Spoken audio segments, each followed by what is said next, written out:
for the second session will be my part. And good afternoon, everyone. And I am happy to have you in this section. So in this section, I would like to share our experience in avian mycoplasmosis. And in many countries, that many people are using antibiotics to control the mycoplasmosis. However, during these days, we are now facing the problem of antimicrobial resistance. So for the using of antibiotics, then we face many problems, and many people are talking about how to reduce the use of antibiotics. However, we know that in the farm management, then if we remove antibiotics from our application without the strategy, then it will be a disaster to the industry. So I will share our experience how to use it smartly with our rapid PCR. So I think everybody knows that for avian mycoplasmosis, in all of the chickens, they will show the respiratory symptoms like the coughing or nasal discharge. And in the meat spoilers, and you will show the complicated chronic respiratory disease. So you will see the poor meat quality in the boilers, and you will have a bad price on the market. And for layers and the boilers, then you will face the problems of egg productions. Sometimes the egg production is not so significant, maybe 2% or 5%, but when you think about, maybe some people are thinking about that the 2% or 5% is not really significant. But when you count down to the cost, and you will be very significant because your number of birds is very huge. So the $1 or $2 is counts to very big cost in your farm. So I think many people need to take into consideration. And most importantly, because we have this problem of mycoplasmosis, so in many farms, then we use antibiotics, and we use antibiotics A, B, and C, and maybe we use 4 or 5 different antibiotics try to control the situation. So if we have these problems, maybe we will increase our medication costs. That's what we're seeing in our customers. So this is the first scenario that in the countries in Southeast Asia and in South Asia, many people are using antibiotics routinely to control mycoplasmosis. And in some countries, we call it AGP, antibiotic growth promoters. So we use antibiotics from the first day of age and until we harvest the chicken. And so we have a very big quantity of the medication that we use. So it counts for the cost of during our production period. And the second scenario is that we only use antibiotics when we see the disease outbreak. So when you see the problem of the respiratory disease, or when you see the egg production is quite something wrong, then you may take some diagnosis and validate the mycoplasmosis, and you start to use the antibiotics for the treatment, and until the end of the harvest, or when you see a good change to the egg productions. And these are two scenarios that we see mostly on the world or in the Southeast Asia. However, now for the scenario 1 or scenario 2 that I think many people are facing about the problems of antimicrobial resistance, we call it AMR. So maybe because you routinely use one kind of antibiotics, so you will see that the problem of avian mycoplasmosis is not really improved even when you continue to use the drug. And maybe sometimes you need to increase the dose of the drug, but you don't see very good improvements. So we will call it like the medication failure. And in this case, you also increase your medication costs, but you don't have any improvement. And one of the most big important things is that most of the drug that we use for the mycoplasmosis is also the drug we use for the human use. So it also causes a problem for the One Health, because when you see the antimicrobial resistance on the chicken, then you also have some problems the same on humans. So maybe in the future, 20 or 30 years later, then you won't have very good antibiotics to control the mycoplasmosis in human too. So this is a problem that we need to focus, and we need to find the ways to reduce this problem. So here is our experience about how to reduce antibiotics use. In the beginning, I would say that if right now we are talking about free of antibiotics, then most of the people will say, no way, because we need antibiotics to control. And if we just remove and free of antibiotics, we don't know how we can prevention and control the disease, and it will be a big disaster to the industry. But during our experience, we know that PCR can help, because PCR can detect the mycoplasma DNA in the environment and also in the chickens. So you just simply collect a sample from the environment or from the chickens, and you can understand that whether there is mycoplasma there or not. And you can do the action right away to do the prevention and control. So let's take into two parts of the existence of mycoplasma DNA. Because the existence of mycoplasma DNA, it means that here is the history of the existence of mycoplasma. It's not really equal to the risk of mycoplasma, but you need to understand that you might have the risk because the mycoplasma is here before or now. And the benefit of PCR is that not only for the chicks can be detected, but also for the environment.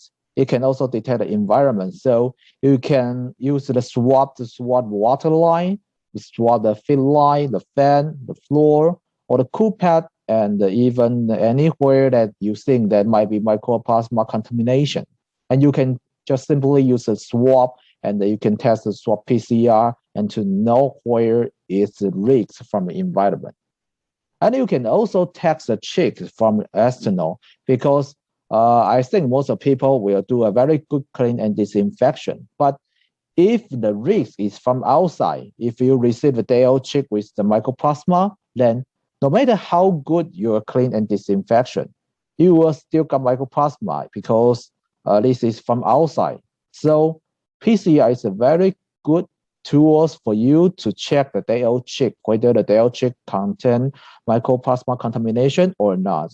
And in the layer, you can also check the pullet, and also in the all farms, you can check the truck entering your farm, so you can have the evaluation of all potential factors that contain the mycoplasma, and you can understand how to control it. So here, I would like to share three different applications about how to use PCR to control or to evaluate the existence of mycoplasma. And the first one is that the scenario about post-clean and disinfection efficacy check with our rapid PCR. So in this application, then we are sampling the drinking nipple, the feed pan, and the pan in the outbreak farm. So we just prepare the swab sample and to collect sample in different area. And we pull 5 swabs in one sample pooling as our test. So we just run with our rapid PCR in 85 minutes, and you can get the result like positive and negative. And you can understand whether here have the mycoplasma DNA or not. And here's the result. So before CND, because this is outbreak farm, so you will see that in the drinking nipple, in the feed pan, and in the fan, there are like MG and MS in different areas. So right now it's a very good evidence that you know that the mycoplasma is really there in the environment. So you need to do very good clean and disinfection. And if you have PCR, then you can use PCR to do the post-clean and disinfection check. Because in the past, when we do the very good clean and disinfection, but we don't know that how good we do. And is there any residual mycoplasma there? Nobody knows. But right now, you use the PCR, then you can have a very good science evidence because you just do the PCR, and this time we found all negative for the PCR analysis. And it means that for the risk from the environment is reduced, we can mitigate the risk. So you just need to focus on the risk from outside. So in the second application, then we just talking about the monitoring for the day-old chicks. And for this application, we got a very good successful antibiotic treatment because in this time we found the day-old chick got mycoplasma. So we just changed our strategy to do the antibiotics, and we have a good experience. This trial is we done in Southeast Asia, and we did it in 3 different houses, and this is from the integrator, so the supplier is from the same company.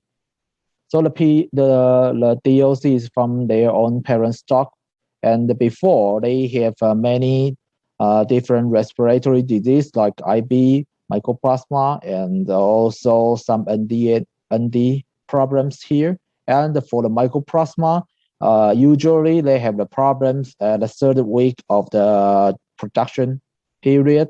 And before this trial, they don't have routine tests at the broiler farm, so they don't know how is the quality for the day-old chick. So at this farm, we just prepare the trachea sample from each individual birds. For each houses, we collect 10 swabs, and for 5 swabs, we put in as a sample pooling. So for each house, we do 2 tests to run the PCR, and we can see the result very quickly with our PCR system at farm. So here is the data. So in this trial, we also do the environment check once when they complete their environment clean and disinfection. And we can see the environment is negative for both MG and MS. But for the day-old chick, they got a positive for the MG and as well as the MS. And this is very surprising to the veterinarians in the farm, because in the past, they only found the problems in the 3rd of the week. So in the past, they only stop the problems at the 3rd they start to stop the problem at the 3rd of the week. They will use antibiotics once when they see the clinical sign. But they continue to find the problems in their farm, so they need to find a way. So they are very surprising about the day-old chick is contaminated, so they change their program. In this time, they start to use doxycycline once when they see the positive result for the MG and MS. So after 7 days, they found negative for the MG and MS, and they don't find the problems of mycoplasmosis at the 3rd week and until the harvest time. And it's very interesting. Then also we are very curious about why we got a mycoplasma for the day-old chicks, because for their parent stock, they got a vaccination both for the MG and MS, and we are thinking about they have a very good protection because they got vaccinated. And so we're checking back about how their vaccination programs and their medication programs for their parent stock. And surprisingly, we found that one very important problems in their parent stock, because they got to routinely use antibiotics in their parent stock, even when they finish their mycoplasma vaccination. when they do the Mycoplasma vaccination and they give the antibiotics right after the Mycoplasma vaccination, and they use a live Mycoplasma vaccine. So that might be the problem because their vaccination is not, it doesn't any problem because the vaccination is very, very poor. So they still got contaminated from the environment or from other chicks because the parent stock is infected by the Mycoplasma. So you got a vertical transmission to the day-old chick. So you will see the problem in the broiler industry. So this gives us a very good hint that the check for the day-old chick is very important, even when your parent stock is vaccinated or not, because vaccinated is not equal to the free of infection. And especially you don't have a very good medication and the vaccination program in your parent stock. And the third application is also about the day-old chick monitoring. But in this time, we are talking about the example of insufficient antibiotic treatment. And this is from the South Asia, and we do the trial in one house. And this farm is also have the disease for some respiratory disease before. And for the day-old chick, they don't have routine quality check for the day-old chick. So we do the same procedures. We prepare the trachea swab and just do the sample pooling to run the PCR and see the results. And in this time, we also found the day-old chick got a Mycoplasma problem for the day-old chick. And we see the problem is still from the until day 7, day 21, day 28. So we need to figure out what is the problem it is. So we just see the medication program. So we see that they use different kind of the Mycoplasma medicine from the day 1 until day 30. They do different kind of applications. But when we looking into the application, we found that in the day 1 to day 3, the dosage about the thiomycosin is quite low. They only have the only 1% of the sufficient dosage in the beginning. So then we can expect that the treatment might be not very efficient. So we can expect the data from day 7 is quite reasonable because you don't really treat the Mycoplasma with proper way. So, and we can see the problem is even not solved when you apply different kind of Mycoplasma medicine. And I think many people are thinking about it. It's not really like this, because we think that if we use a drug, it should be help. But we know that the AMR, the antimicrobial resistance, is another issue for us, because when we are routinely use the antibiotics in our farm, that we will generate some resistance strain in our farm. So the minimum dose for the treatment will increase. So maybe there is also another problem, because in this farm you use different kind of drugs, and you didn't evaluate whether the treatment is successful or not, and you might have some problems with some resistance strain. So after that, in this farm, that it will better to do some MIC tests for the Mycoplasma and to see how to change their medication program. So PCR can give us many informations for the evaluation, no matter for the day-old chick quality check, and also follow up medication evaluation. So this can be done with a rapid PCR from GenRich. As well, you can also use your own laboratory PCR, or just send to the reference lab to run the PCR to check the Mycoplasma. And you can monitor it both for the environment and the chicken quality. And it's quite important, because when you know where is the risk factor, and you can know how to prevent and to stop the problem. And the PCR is a very good evaluation tools for both of your quality check and your medication evaluation. And we understand that antibiotics is not the ultimate way to control MG and MS. You still need a tool to evaluate the medication program, and you need to change or you need to optimize your program once when you see the problem is still there. So when you have the rapid PCR in hand, and we can use this to run the antibiotics program smartly with scientific evidence before and after the treatment. So if you want to know more about the application for the Pocket Central System, you can contact me, Frank Chong, or you can contact our local distributor, Pharmacom, Mr. Usman Naim. And here's the info for your information. And thank you for your attention today. Okay, so thank you, Frank, for excellent presentation. So now we're going to move to the question and answer time. So is there any questions? Okay. Yeah, we have answered some questions. So question number one is asked when antibiotic course should be started to new chicks after arrival at farm. So I would like Frank to answer it. Sorry, can Dr. Fu say it again about the question?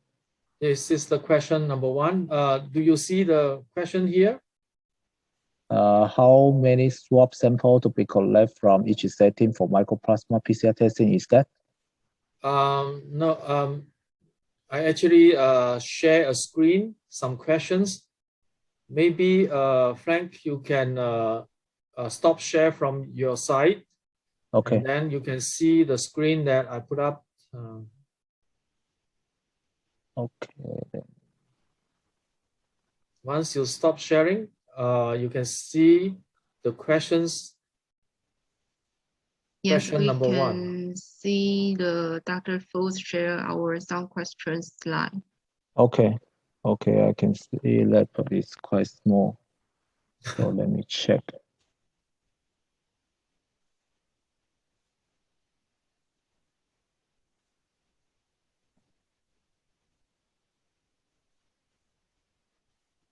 Sorry. Okay, the question number one, when antibiotic course can be start to new chicks after arrival at farm, right? Yeah. Okay, so for the antibiotic course, actually, I think we don't recommend to use it once only when you find the problems in the farm. So or when the problem is not only the clinical side, but you can see the slide we present today. You can use the PCR as your quality check, because for the mycoplasma, when you see there is a clinical side, and actually it just developed to the middle or last stage because it will accumulate many mycoplasma there. And in the very beginning, when you got a mycoplasma infected, actually you don't see the clinical sign. So at this moment, and my PCR can be a good tool for you. And when you got a PCR party for the mycoplasma, even there is no clinical sign, and you can start to use, maybe you can start to arrange your antibiotic program at your farm, and you can clean the mycoplasma at earliest to keep your chicken healthy. Yep. On additions to Frank answering the questions number one, I know that in reality, in Pakistan, for broiler levels, still mycoplasma is a threat, and antibiotic course was become like a routine prevention program. Definitely, there will be some programs like thymulin or lincomycin, spectromycin, all these being used. But as Frank mentioned, if you have a very sensitive and easy applicable PCR machine, you will able to save this problem and identify the problem earlier so that you can decide whether you want to treat it or not. Okay, so I think this is answer. So number 2 is how acidifications and chlorinations of water should be done. Actually, this is not related to the today topic, but I would like to share my experience. If using the sodium hypochlorite is more affected by pH, you need to make sure that the water is close to neutral or slightly acidic, so that when the chlorine is dissolved in the water, it will become HOCl rather than OCl. The OCl bacteria killing effect is very, very weak, but HOCl is stronger, but you need to make sure the water is close to neutral or at least slightly acidic. So if you want to control the water, actually, if you want to use acetic acid, I will suggest you to add on the acetic acid or to treat the water up to the pH that you want, then only you add chlorination. Okay, so the pH value ideally is neutral, pH 7, and the chlorine level for sodium hypochlorite should be 3 to 5 ppm free chlorine level. If you're using chlorine dioxide, it should be 1 ppm plus minus. Okay, should be maintained at the drinker level. Now I would like Frank to help me here. In case of antibiotic course, how long it should be when 8 hours light is controlled. So Frank, can you help me on this? Okay, so basically, when you have the light control and the maximum, you maybe only 5 or 6 hours is maximum that you use for the antibiotic course. Okay, thank you very much, Frank. Definitely, when you mix the antibiotics, especially in the morning during the feeding, the water consumptions will be the most. Then it will slow down. Make sure that the antibiotics palatability is good, because although the chickens have very little taste bud, but still it can taste bitter antibiotics, and refusal of drink of waters can be resulted mortality. So make sure that the antibiotics need to be blend into the concentration that the chickens can accept it. And also in case of like enrofloxacin, that kind of antibiotics are very bitter, you probably need to add on some sugar to make the water more palatable. And how about the thermal fogging? Definitely thermal fogging, as mentioned in my presentation, is very, very good to control all the area that cannot be reachable by the spray disinfectant, and also the control panel in the related to the electricity area. So normally you need to add 1 to 1 part. One part of disinfectants most likely consists of quaternary ammonium compound plus glutaraldehyde, one part, plus another part is called something like diesel or emulsifier that mix the water and oil so that it will start to come out as smoke. Okay, so one part of disinfectants to one part of emulsifier. But some disinfectants are very, very strong. It can be mixed one part of disinfectants to 4 parts or 3 parts of emulsifier. So you need to consult your disinfectant supplier whether, number 1, is the disinfectants can withstand high temperature in thermal fogging. Number 2, what is the concentration recommended officially by the disinfectants company. Do not use QAC only in the thermofogging because or BKC, those are not really that withstandable of high temperature. Then the effect of thermofogging will be very minimal. Okay.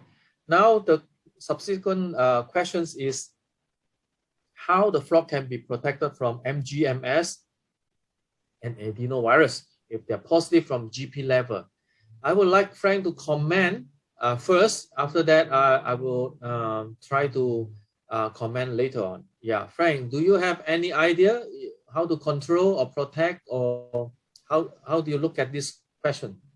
Okay, so for the way to control mycoplasma and adenovirus from the GP levels, and I think in different countries that we have different strategy. So for the first strategy, then we maybe use a vaccination.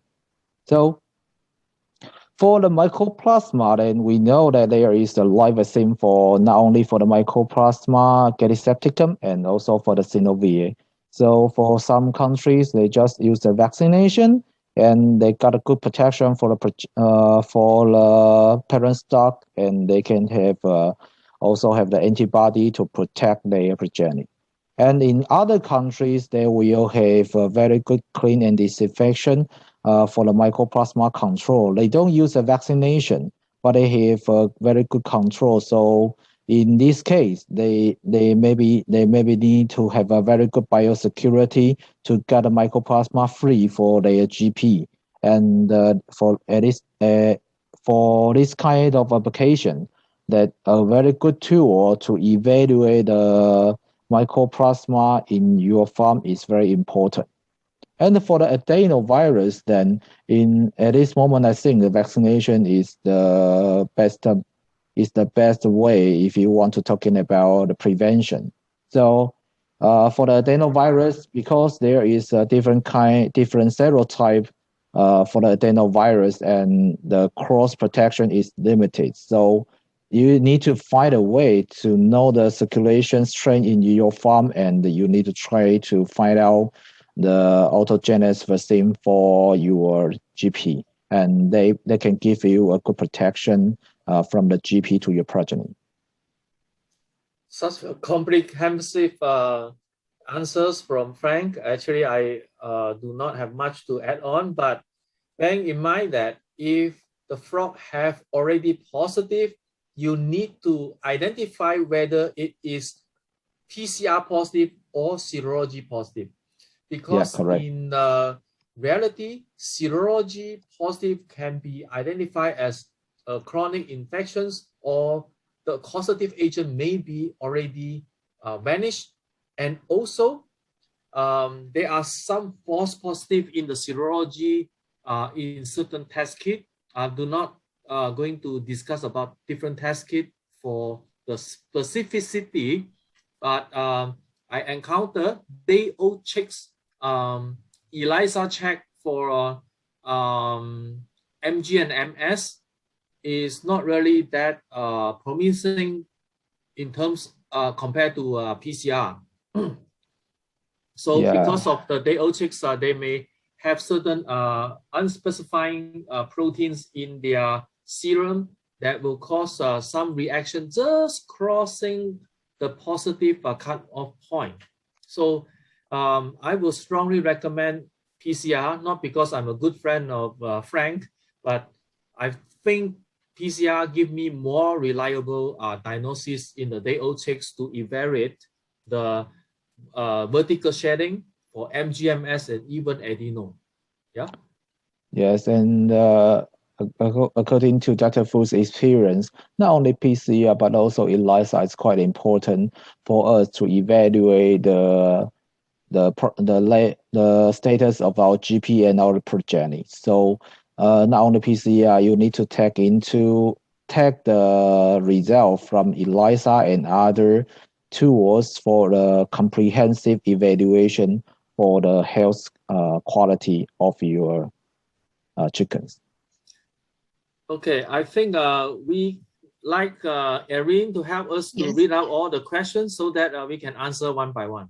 Okay, yes. So here is another question. The first question is how many swab samples to be collected from each setting for Mycoplasma PCR testing? And I think this question is for Frank. So can Frank help us? Okay, this is a very good question because many people are asking about how many samples we need to collect.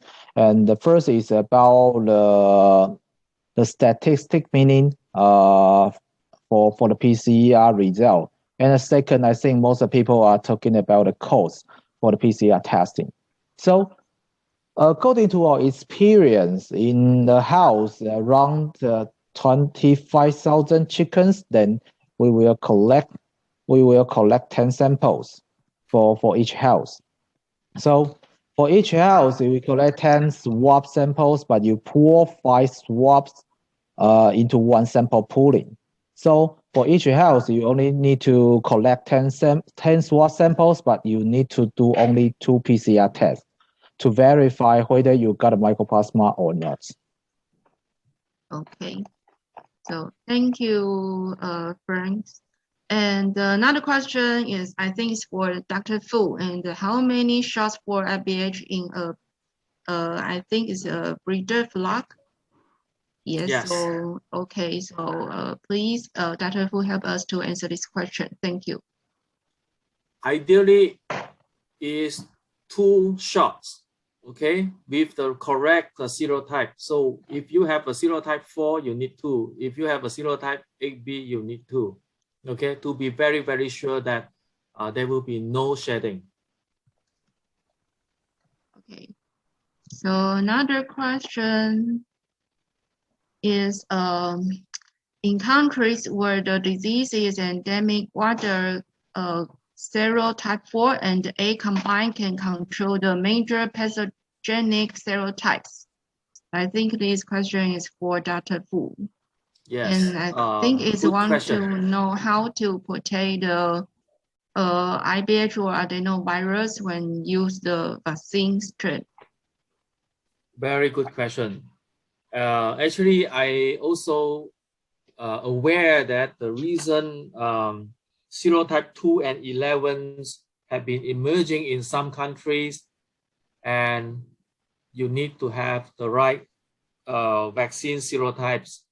So I cannot say 4 and 8 if you have it, so you are being safe in front of 2 and 11. So I think you still need to take consideration of 2 and 11 to be vaccinated, or you will expect one day different form of IBH may happen in the progeny. And actually you can see slowly, and when the time goes by, your breeder will slowly get more and more positive until at a point it will break through the breeder's defense of immunity defense, and it will go to the progeny. So my advice is, if that is something out of 8 and 4, you need to seriously consider vaccinated as well. Okay, thank you, Dr. Fu. So is there any more questions? There are some questions in the Q&A. Yeah. So I just replied the first question from the Dr. Hamad. So the Dr. Hamad asked me about if the parent stock is MS positive and MG vaccinated, it's good to medicate tyrosine in feed monthly for 7 days. So I think this, I just give some scenario for this question. So for this question, maybe we just vaccinated for the MG, but we don't vaccinate it for the MS, but we got positive for the MS. So I think the MS is a field strain. So to answer this question, then actually we need to know the timeline for the vaccinate, the time for the vaccinated, and I think before we do the medication for tyrosine, we need to know the ELISA for the MG, whether it is positive and whether the titer is sufficient as our expectation. So if you understand the MG ELISA, we got a very good ELISA result for the MG, and we know that MS is positive, then I think it's a good timing for us to use to treat the medication for the mycoplasma eradication. And maybe Dr. Fu can have some comments about your experience for this kind of a situation. Yeah, well, if parent dog is MS positive and MG vaccinated, I think you need to treat MG and MS as a separate issues. If you have a problem, they don't cross protect, and you still really need to, check how serious is the MG and how serious is the MS. Are they under control or lost control? Before MG vaccination, before and after, you need to stop tyrosine because of giveaway for MG to replicate or the vaccines to react. So with the MS vaccine is not so easily available. It's only in few limited countries. The best, of course, is to pre-medicate the frog before vaccinations and stop it until there is the withdrawal. You had the withdrawal period, and then you start to vaccinate the MG. After you vaccinate the MG, you allow enough time, about 8 weeks at least, for the MG's live vaccinations to react. If it's a Q vaccine, then is no issue. Then you may need to periodically medicate tyrosine later on, after your MG start to show immune response. By perhaps you can use a PCR to check, or you can consult Prof. Name, see whether what is the best for the MG monitoring, either by ELISA or by PCR. Okay. So, Erin? Yes, so another question is why we cannot eradicate MG from flock? It's possible to eradicate MG from flock if your grandparents are free and your parents' dog follow strict biosecurity with PCR surveillance every 2 weeks. You can eradicate MG from a flock. Yeah, I think this is also the question from Taiwan. In Taiwan, that many people are talking about MG as common pathogens in the farm, but actually, yeah, but actually, when we did the trial in Taiwan, then we see that in the environment, actually, there is negative for MG and MS, and when you have a very good control for the MG and MS, it can continue from the day of check to the harvest period. You will see all negative during whole period. So we can eradicate MG and MS from the flock, but you need to have the evaluation tool so you can have a scientific evidence for your eradication. Okay. Next, Erin? Yes, and why the shell gland and the liver is susceptible in FADV? The liver in the young chicks is a target organ for FADV. The shell glands is not. The virus will just shed through the shell gland to the progeny. So actually, the shell gland is not that target organ.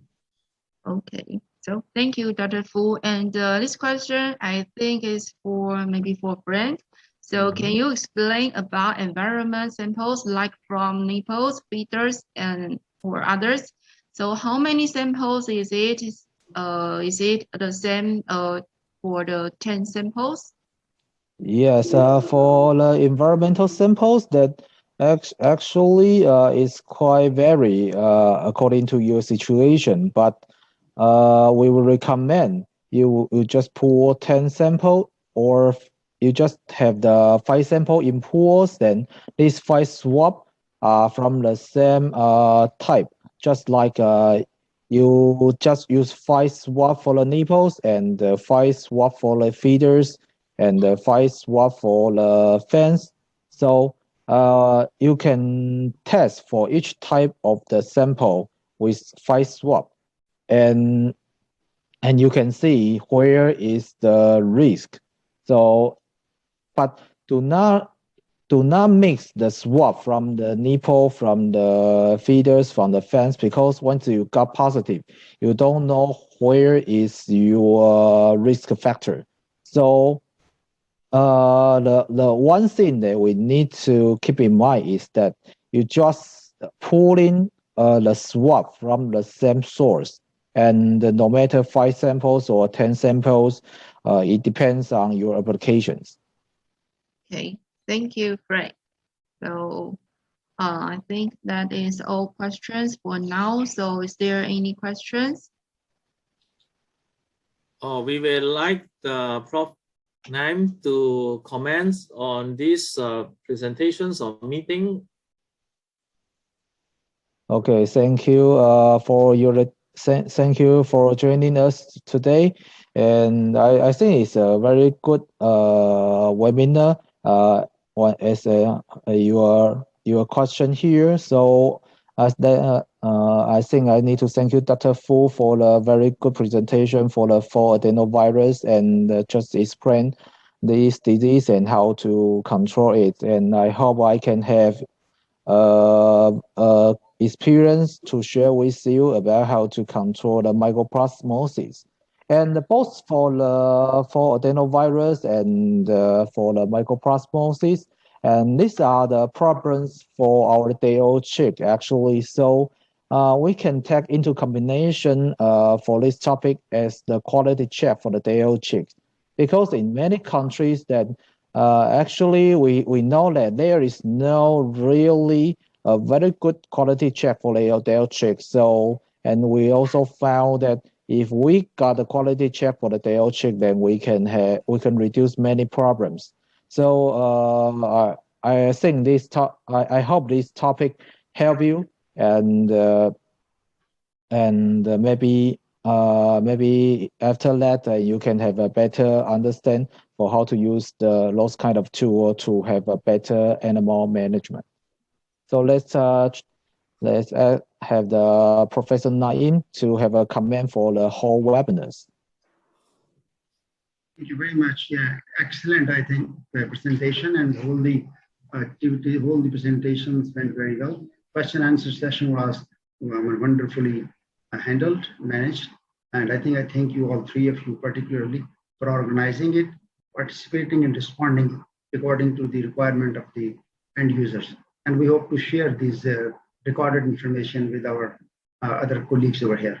Once again, thank you, Gene Reach, and thank you all of you. I appreciate that.